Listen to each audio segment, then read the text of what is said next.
अपने YouTube channel wifi class 12 में आपका स्वागत है।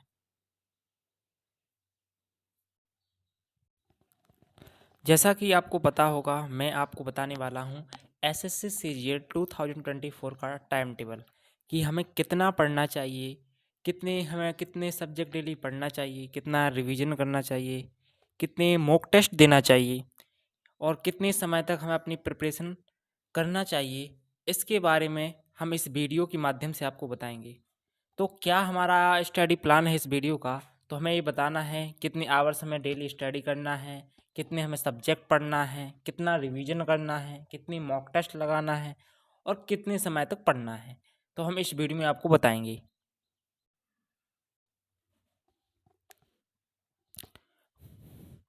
तो फर्स्ट पहले जो अपन को दिन में, जैसे मान लिया अपन मॉर्निंग टाइम कोई 4 बजे उठता है, तो 4 से 7 उसे क्या करना है, एक्सरसाइज जो भी उस काम करना है। जैसे रात में कोई रात में पढ़ना अच्छा लगता है, किसी को सुबह अच्छा लगता है, तो कोई सुबह जिसको पढ़ना है वो 4 बजे उठ सकता है। और जिससे रात में पढ़ना है तो वो रात में भी अपने अकॉर्डिंग पढ़ सकता है।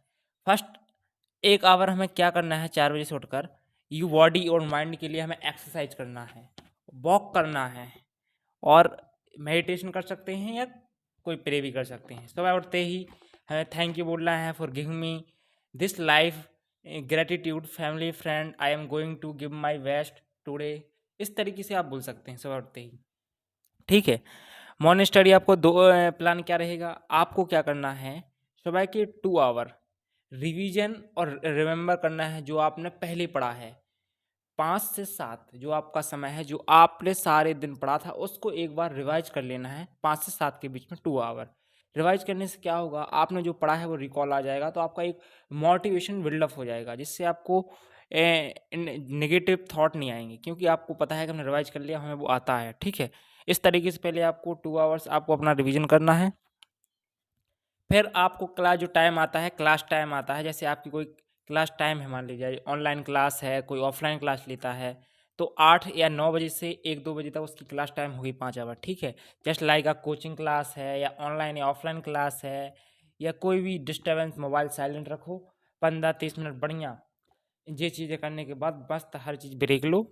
ओनली 2 सब्जेक्ट आपको इसमें, ओनली 2 सब्जेक्ट करना है। जैसे मैं आपको एक बात कंफर्म कर देना चाहता हूँ, जैसे कोई बिगिनर है और वो अपना सिलेबस कंप्लीट कर रहा है, तो भाई कैसा भी स्टूडेंट हो, कैसा भी कोई टॉपर हो या कोई भी हो, वो मैक्सिमम 1 ईयर तो उसको चाहिए ही चाहिए होता है। क्योंकि आप देखिए, आपको जैसे आपके पास 4 सब्जेक्ट है, हिंदी है, सॉरी, रीजनिंग है, मैथ है, इंग्लिश है, जीएस है, आपको ये 4 सब्जेक्ट पढ़ना है और आपके पास टाइम है 1 ईयर का। तो कोई कहेगा कि मैं 3-4 महीने में कैसे इस सिलेबस कंप्लीट करूं, आप यहाँ वीडियो देखेंगे, वहाँ वीडियो देखेंगे, स्ट्रेटजी वीडियो ही देखते रहेंगे, ये सब नॉनसेंस है।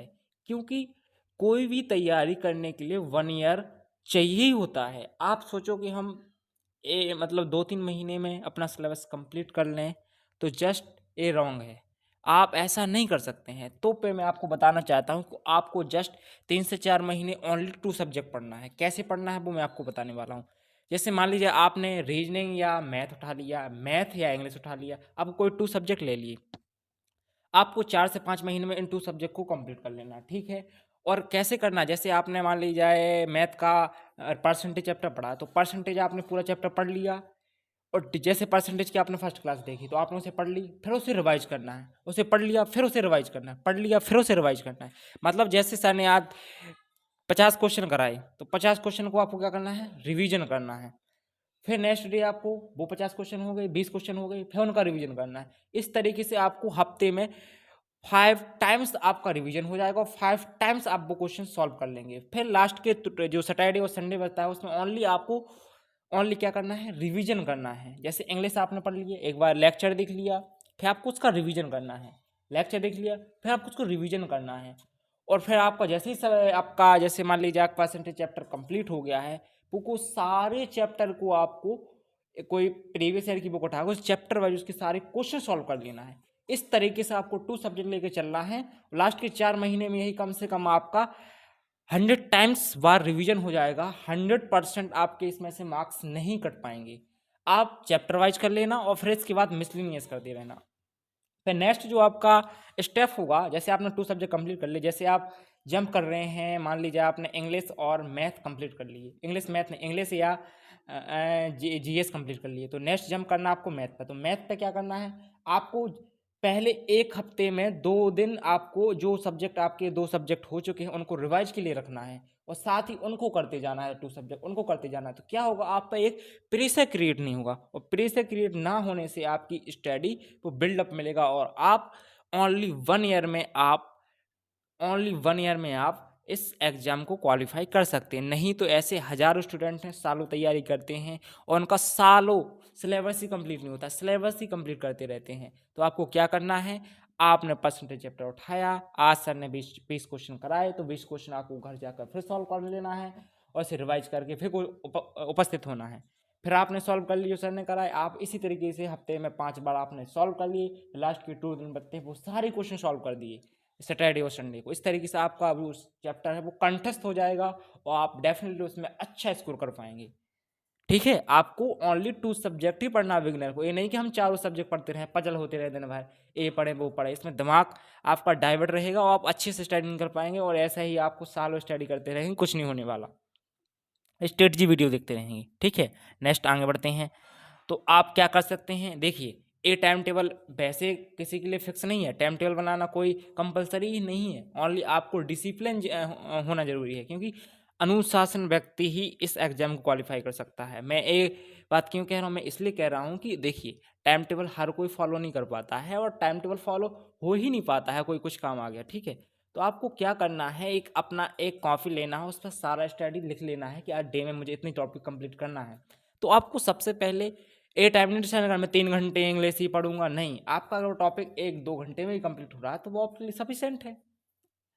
आप किसी में टॉपिक में टाइम लग रहा है, किसी में कम लगा, तो उसके लिए टाइम डिसाइड नहीं करिए, आप तो प्रॉपर वे में करिए। लेकिन मैं आपको बता रहा हूँ ओवरऑल किस तरीके से आप स्टडी कर सकते हैं। ठीक है, 2 से 5 आप क्या कर सकते हैं, आपको 4-5 जैसे आप सो भी, आप स्लीप भी कर सकते हैं, लंच ब्रेकफास्ट जो भी करना, मोटिवेशन वीडियो देख सकते हैं, या सो भी सकते हैं, शॉर्ट ऐसे कुछ भी ले सकते हैं। तो आप 2 से 5 ये कर सकते हैं, क्योंकि आप 1 से 5 तक तो आप क्लास देख के आए हैं, तो आप वैसे ही टायर्ड हो चुकी हैं। तो आपको नेक्स्ट स्टेप ये लेना है, 2 से 5 के बीच में आपको सो सकते हैं। ठीक है, 5 से 6 आवर में क्या करना, आपने जो दिन भर में आपने जो क्लास देखी थी, जो ऑफलाइन क्लास ली थी, जो ऑनलाइन क्लास ली थी, उसका सारा रिवाइज कर देना, क्योंकि रिवाइज मस्ट है। बिना रिवाइज के आप एग्जाम को क्वालिफाई नहीं कर सकते, इसलिए आपको रिवाइज करते रहना, आपको रिवाइज को करते रहना। ठीक है, और बस इस तरह से आपको पेज पलट पलट के देख लेना, भैया आज हमने ये पढ़ा था, ये पढ़ा था, ये पढ़ा था, इस एक माइंड में एक मेमोरी क्रिएट कर लेना है, जिससे आपको वो बर्डन ना लगे। ठीक है, नेक्स्ट स्टेप आपको क्या करना है, 6 से 9 PM आपको 3 आवर में क्या करना है, जो वीक सब्जेक्ट हैं, कमजोर विषय हैं, जैसे किसी के लिए रीडिंग वीक है, जैसे इंग्लिश रीडिंग नहीं आती है, तो आप उसमें रीडिंग कर सकते हैं, मीनिंग कर सकते हैं, ग्रामर कर सकते हैं। 6 से 9 PM में 3 आवर का आप एक बेसिक एक रिवाइज फर्स्ट कर लेके इसको कर सकते हैं। फिर आप कुछ नहीं, 2-3 टाइम्स मैथ नोट्स जो हैं आपने बनाए थे उसको रिवाइज कर सकते हैं 2-3 टाइम्स, क्योंकि आपने क्लास तो ऑलरेडी कंप्लीट कर ली है जी, आपका ओनली टाइम बता है रिवीजन का। ये नहीं कि आपको 10-10 घंटे क्लास ही देखते रहना है। जो 10-10 घंटे क्लास देखता है वो जिंदगी भर 10-10 घंटे क्लास ही देखता रहेगा, क्योंकि सारी दुनिया क्लास देख रही, रिवाइज कोई नहीं करता है, ना कोई टेस्ट लगाता है, ना कोई कुछ करता है, ओनली इतना चैप्टर वाइज प्रैक्टिस करता है, ना मिसलिन में प्रैक्टिस करता है। इसी वजह से वो क्लास देखते रहते हैं, वो अपना सिलेबस जिंदगी भर कंप्लीट करते रहते हैं, और जो ऐसे स्टूडेंट होते हैं वो उनका ज़िंदगी में सिलेक्शन होना ही नहीं है। तो प्लीज़ मेरी बात ध्यान से सोचिए, बात कड़वी है लेकिन सच्चाई है इनमें, मुझे एक्सपीरियंस इन चीज़ों को तो मैं आपको शेयर कर रहा हूँ। ऐसा ही नहीं तो आप लोग 4 सब्जेक्ट पढ़ते रहें, नहीं, आपको 2 सब्जेक्ट ही करना है, 4 महीने आपको 2 सब्जेक्ट कंप्लीट हो जाएंगे, और रिवाइज मैंने बताया कैसे करना है। और जैसे ही नेक्स्ट स्टेप है तो इसको 1 हफ्ते में 2 दिन इसके लिए रखना है रिवाइज के लिए, जो आपने 2 सब्जेक्ट कंप्लीट कर लिए हैं। ठीक है, ऐसा नहीं कि आपको इसको छोड़ देंगे, फिर तो सभी आपका साफ हो जाएगा। रिवाइज मस्ट है, कोई भी इंसान की फितरत होती है, जो सीखता है वो भूलता है, जो भूलता है वो सीखता भी है। ठीक है, तो इंसानी फितरत है, इसमें होना लाजमी है। तो ये मत सोचिए कि मैं भूल जाता हूँ सर, मैं ये हो जाता हूँ सर, तो आप सर से ये भी पूछिए, सर रिवाइज करना पड़ता है, उससे याद रखना पड़ता है, जब 1000 बार रिवाइज करेंगे तभी तो वो याद रख पाएंगे। ठीक है, तो मैथ में आपको क्या करना है, प्रॉपर नोट्स बना लेना है, उनको रिवाइज कर लेना है, और टीम एज क्वेश्चन आपको हर बार देखें, हर क्वेश्चन जो सर लगाते हैं, या कोई आपको सीट मिल रही है, या आपके पास कोई पिनाकल की बुक है रिकमेंड करनेंगे, या राकेश यादव सर की है, तो उससे आप सॉल्व कर सकते हैं। कोई भी सर हो, सब मस्त हैं अपने आप में। ठीक है, कोई भी ऐसा सर नहीं है। दिन में आपको 2 सब्जेक्ट ही पढ़ना, मैंने आपको बता दिया है। 2 ही सब्जेक्ट पढ़ना है आपको 4 मंथ, और 2 सब्जेक्ट आपको किनारे रख देना है, जिससे आप पजल ना हो, एक अच्छा स्टडी प्लान हो, एक बढ़िया आपके पास एक मैक्सिमम टाइम रिवाइज के लिए बच जाए। मैक्सिमम टाइम आप चैप्टर वाइज क्वेश्चन सॉल्व कर लें और मिसलेनियस सॉल्व कर लें। जैसे आप इंग्लिश और मैथ उठा सकते हैं इन दोनों के बीच में, फिर रीजनिंग और मैथ्स के बाद 6 महीने के लिए आप इसमें एक साल में अपना अच्छे से सिलेबस कंप्लीट कर पाएंगे और रिवीजन कर पाएंगे और डेफिनेटली एग्जाम को क्रॉस पाएंगे। बात मानी 100% श्योर सिलेक्शन होगा। जो 4 सब्जेक्ट पढ़ाते हैं ना, उनका उन स्टूडेंट का जिनमें सिलेक्शन नहीं हो पाता, ऐसे होते हैं जिनका बहुत ही कम ऐसे स्टूडेंट है, ठीक है। तो आप ऐसा नहीं करिए, आप ओनली 2 सब्जेक्ट पर ही ध्यान दीजिए, ठीक है। जस्ट रिवाइज कीजिए, गो थ्रू रिवाइज। देखिए हर सब्जेक्ट जैसे आपने जो भी क्लास ली है उसका रिवाइज करना बहुत जरूरी है। अगर रिवाइज नहीं करेंगे तो आपकी क्लास लेना बिल्कुल ही कुछ मायने नहीं रखता है, ठीक है। फिर आप सुबह 10 AM से 3 आवर क्या कर सकते हैं, आप जैसे कैलकुलेशन है, जैसे आप कैलकुलेशन पर आपको ध्यान देना है। कैलकुलेशन के लिए आपको सबसे पहले आपको अपनी टेबल याद होनी चाहिए। 1 से कम आपको 23 तक तो आपको टेबल याद होनी ही चाहिए। जी के सब्जेक्ट जो भी इंपॉर्टेंट क्वेश्चन होते हैं, डे लिख लिए एक दिन, आपने फेस्टिवल लिख लिया एक दिन, आपने डांस लिख लिया एक दिन, आपने कुछ ऐसे टॉपिक करके आपको डेली अपने जीके पे कमांड करते जाना है। स्क्वायर लिखिए, क्यूब लिखिए, डेली आपको रिवाइज करना है। बिना रिवाइज किए आपको कुछ नहीं होने वाला, ठीक है। जो भी पढ़ा हो उसे एक बार अच्छे से फिर रिवाइज कर लो। अपने सीट है जो PYQ उसे रिवाइज कर लो। 11 से 1 AM में कितने घंटे पढ़ना है एक कोई मायने रखता। फिजिकल 10 से 12 घंटा होते हैं, मेंटली 24 घंटे। आपको 24 घंटा तो नहीं पढ़ना है, 10-12 घंटे आपको पर्याप्त है। 5-6 घंटे क्लास हो जाती है, 5-6 घंटे रिवाइज हो जाता है, इतना आपको पर्याप्त है, ठीक है। ये नहीं है कि इतना कंपलसरी। अगर इसमें किसी का कम भी जो, अगर इसमें से वो अपना मतलब और पहले कर लेता है उसके लिए और बेस्ट है, और आप और भी काम देख सकते हैं। जब आप सो रहे हैं तो सो भी देखिए। जैसे आपको कोई मूवी वेब सीरीज देखना है तो इंग्लिश टाइटल में देखिए, जिससे आपकी इंग्लिश इंप्रूव होगी। तो इंग्लिश टाइटल लगा लीजिए, उसकी इंग्लिश लैंग्वेज कर लीजिए और हिंदी टाइटल कर लीजिए। कुछ भी ऐसा कर लीजिए जिससे आपकी इंग्लिश इंप्रूव हो। ये नहीं कि रोते रहें हम कि मुझे इंग्लिश नहीं आ रही है सर, मैं क्या करूँ, ऐसा कुछ नहीं होता, ठीक है। मॉक टेस्ट रिवीजन मस्ट है। तो आपका जैसे ही डेली मॉक टेस्ट लगाते रहिए चैप्टर वाइज। जैसे चैप्टर वाइज नहीं हो रहे हैं तो आपको चैप्टर वाइज लगाते रहिए। जैसे आपका परसेंटेज कंप्लीट हुआ तो परसेंटेज का आपको एक टेस्ट दे देना, ठीक है। इस तरीके से आपको हर संडे एक टेस्ट कंपलसरी है, रखना ही है। TCS पैटर्न पर करंट बुक वगैरह, ठीक है। पढ़ने का मन ना करे, ये सब बकवास है। अगर आप पढ़ोगे नहीं तो कुछ नहीं कर पाओगे, ठीक है। मस्त मस्त पढ़िए, मस्त बिंदास होकर।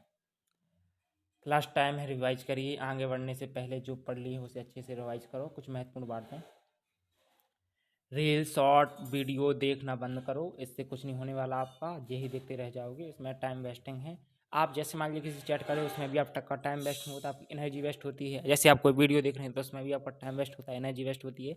सब बकवास है, उससे दूर रहिए। अपनी लाइफ में कुछ करना है तो आपको कुछ खोना ही पड़ेगा, चाहे कुछ भी खोइए लेकिन खोना ही पड़ेगा। 2-3 मंथ आपको बढ़िया कोई रिजल्ट नहीं दिखेगा, लेकिन आपको रिजल्ट दिखने लगेगा ऑटोमेटिक। आप कंसिस्टेंसी रहिए, लेकिन ये नहीं कि आपने एक दिन पढ़ा 2 दिन नहीं पढ़ा, नहीं, डेली पढ़ना है। जो कंसिस्टेंट नहीं रहेगा उसका कुछ नहीं होने वाला, ना कुछ कर पाएगा। कम पढ़ो पर अच्छे से पढ़ो, रिवाइज करो। जो आपने पढ़ा उसको रिवाइज करो। एक टॉपिक नहीं कि पेज लगे पलटने, नहीं। आपने जैसे इडियम फ्रेजेस याद करे 10 किए तो उसके 10 टाइम्स रिवाइज भी करना पड़ेगा। ये नहीं कि आपने रिवाइज की और छोड़ दी, ठीक है। कोई भी चीज़ करो लेकिन अच्छे से करो। 20 बार रिवाइज कर लो, आपकी ज़िंदगी मस्त है और बिंदास हो जाएगी, ठीक है। Slow study win the race, ठीक है। इसी तरीके से आप रेस जीत सकते हैं। और अगर आपको ये वीडियो पसंद आए तो प्लीज़ अपने दोस्तों के साथ शेयर करना। और आने वाले इसी तरीके से बेनिफिशियल वीडियो आपको हम देते रहेंगे इस चैनल के माध्यम से। थैंक यू, धन्यवाद।